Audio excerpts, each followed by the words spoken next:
Hi, and welcome to another episode of Starship Gaming. Before we get started, don't forget to like and subscribe and hit the bell if you want notifications of when we make more awesome videos. Now, let's jump right into today's topic, which we are going to talk about a favorite topic of mine, the time that Nintendo betrayed Sony.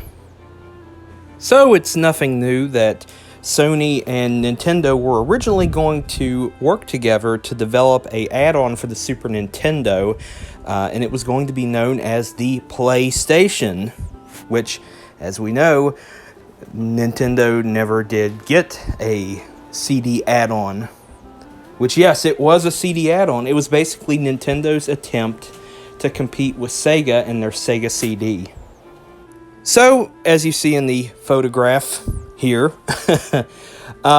there was actually going to be a standalone console, which was going to be able to play Super Nintendo games or Super Famicom games, and it was going to play CD-ROM based games, which that actually would have been awesome. I don't know if it would have extended the the lifespan of the Super Nintendo any or not. I figured, if they released it in the time that they were going to, we would only have a PlayStation until at least 1998 or something like that.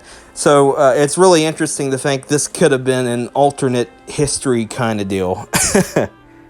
Why this version of the PlayStation never happened is actually a fairly simple story, and it led Nintendo on a journey of their own self-discovery of eventually becoming one of the most powerful gaming companies. They were already powerful as an electronics company: stereos, televisions, VCRs, Betamax, Laserdisc, but this really pushed them into that market. And it just... the people behind, at Sony didn't really take gaming seriously. They saw it as more or less as a child's toy. And when they teamed up with Nintendo, this was really their first taste of the gaming industry. They knew absolutely nothing about it until they brought in one guy, Ken Kutaragi, known as the father of the PlayStation. He had worked with Nintendo before, and he was able to get Sony to really team up with them. Kutaragi had worked with Nintendo before. He was able to convince the CEO, the then CEO of Sony, to be able to lend the technology for a sound chip for the Super Nintendo, or more specifically, the Super Famicom. So, Kutaragi worked on the PlayStation for a while. He basically designed it, and it was a CD-based add-on originally for the Super Nintendo. But what ended up happening is really the day that Nintendo really should regret in their history, because it was the day that they met true competition. It was at the Consumer Electronics Show in 1991. So, what basically happened, or what basically went down, is that Nintendo just plain ambushed Sony. They said, we're making this CD add-on, and it's going to be developed by Philips. Everybody was shocked. Sony was shocked. Sony was like, WTF, dude. Probably not, but something along that. There was probably some stuff said, and it was a complete shock. The audience, and yeah, that was the day that Nintendo should have regretted, ever making Sony mad. In the aftermath of that, Nintendo did not get a CD-based game console, or even a CD add-on. In fact, Nintendo did not have any CD-based consoles until the Nintendo GameCube. And interesting enough, the only thing that really worked out with Philips was they had some software that was released for the Philips CDI, which the Philips CDI was a massive failure for a number of reasons, mainly price.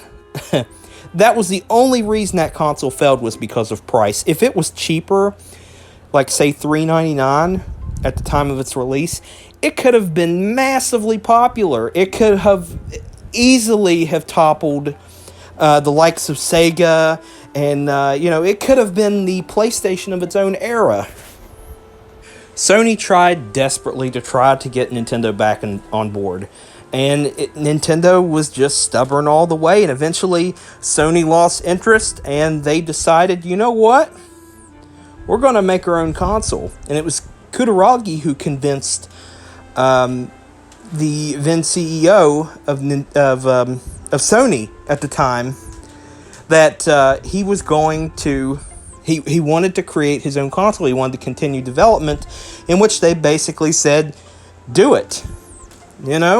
And the rest is history. They waited. They decided they weren't going to release one immediately. They were going to wait until the next console generation to release their Sony PlayStation. Of course, they couldn't call it PlayStation, so to make up for, the trademark with Nintendo, they closed the gap, and it was PlayStation altogether with the S capitalized. And as simple as that. That's how you beat copyright and trademark and all that jazz. But it's just a real interesting story of how Nintendo just blatantly just snubbed a company that they were working with. It was very reckless and a very bad business move. In fact, it was so bad that Nintendo, in terms of sales, never really recovered. The only console that they had that sold quite a bit was the Nintendo Wii. I mean, it took them that long, But it was a very bad business move. It, in fact, changed the history of gaming forever when Nintendo just blatantly snubbed Sony. Because then they created their own competitor.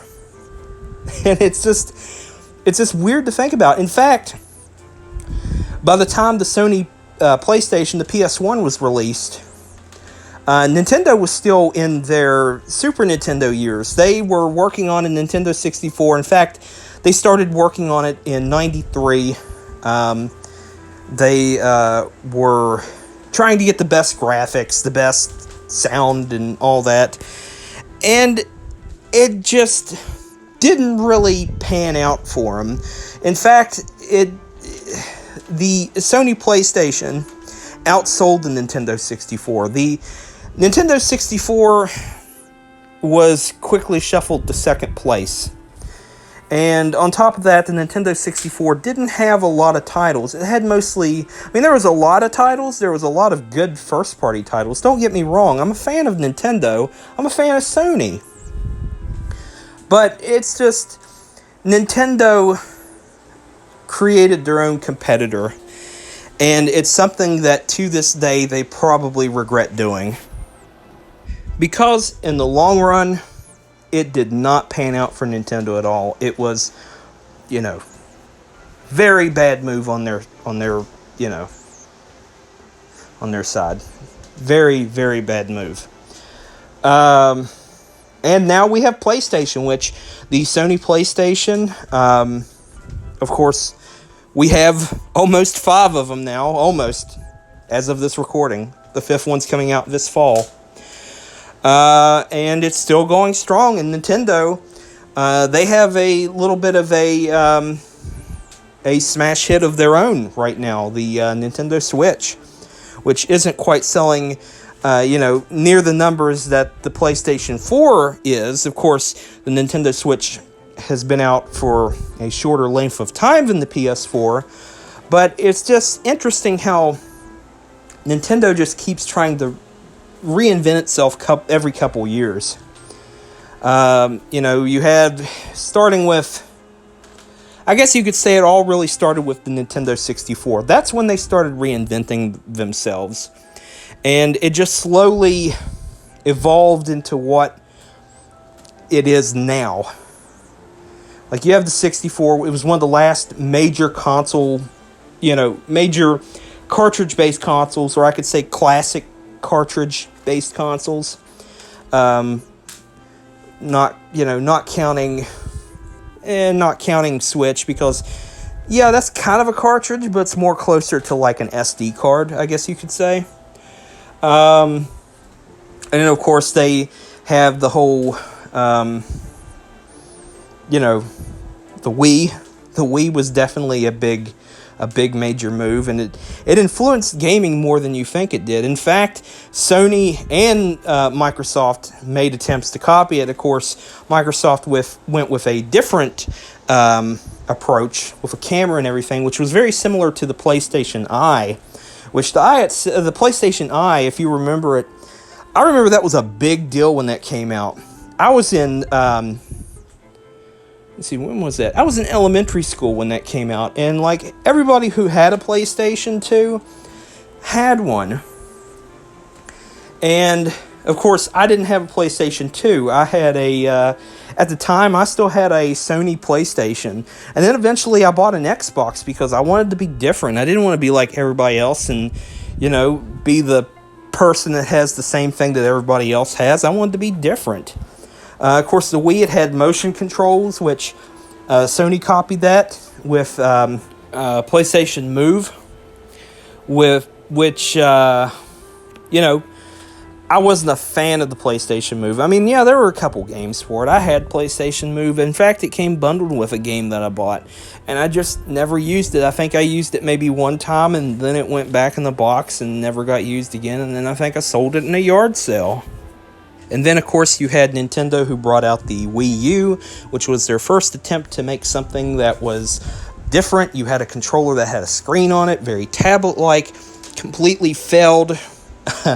And it failed for a weird reason, just because it shared the Wii name. People figured, I already own a Wii. Why do I need another Wii that's just an upgrade? That's literally what people thought, that it was just an upgrade, but it was just a little bit more powerful than your typical Wii. And of course, space is another thing. It had its own hard drive. You could get it in either an 8GB or a 32GB. I bought a Wii U, never really liked it, only owned maybe 10 games for it. I believe it's about 10 games. Never a big fan of it. And then, of course, you have the Nintendo Switch, which went completely all in on the whole tablet deal. Portable tablet, that kind of deal. And that was a success for them. But really the point is, since the GameCube era, Nintendo really more or less has been playing catch up. It's, don't get me wrong. Like I said, I'm a Nintendo fan. I love Nintendo. It's just, I guess you could say they finally have learned that it doesn't take graphics to have a good game. And that's what a lot of gamers are into. They're into the more realistic stuff. Now, if they had a system that came out with graphics that are on par with the PlayStation 5 or the Xbox Series X, I'm sure there would be a lot more people than there is now buying one, not only because of the name, but because of the games behind it. But the Nintendo Switch has kind of made a name for its own. And honestly, people love the Switch. So whether it really had an effect, the whole Nintendo betrayal of Sony really had an effect on the outcome of the future, I would say it definitely did. It really changed the gaming as we know it. And, if it actually had worked out, it's a possibility that Nintendo could be number one. There may not have been any other consoles out there. There might have not have even been an Xbox. I mean, it could have been still in the days of Nintendo versus Sega. Sega might have still been around, but we really don't know. And that's why I think it's a really interesting part of gaming history. So, I hope you enjoyed today's episode. If I got anything wrong in it, I apologize. I try my best to research all the topics I can, when I discuss them. So I apologize if I got any details wrong or anything like that. If I have to, I'll make a correction video in the future, maybe a year or two down the road, you know. But I hope you enjoyed today's episode. Don't forget to like and subscribe and hit the bell if you want notifications of when we make more awesome videos. And until next time, I will see ya.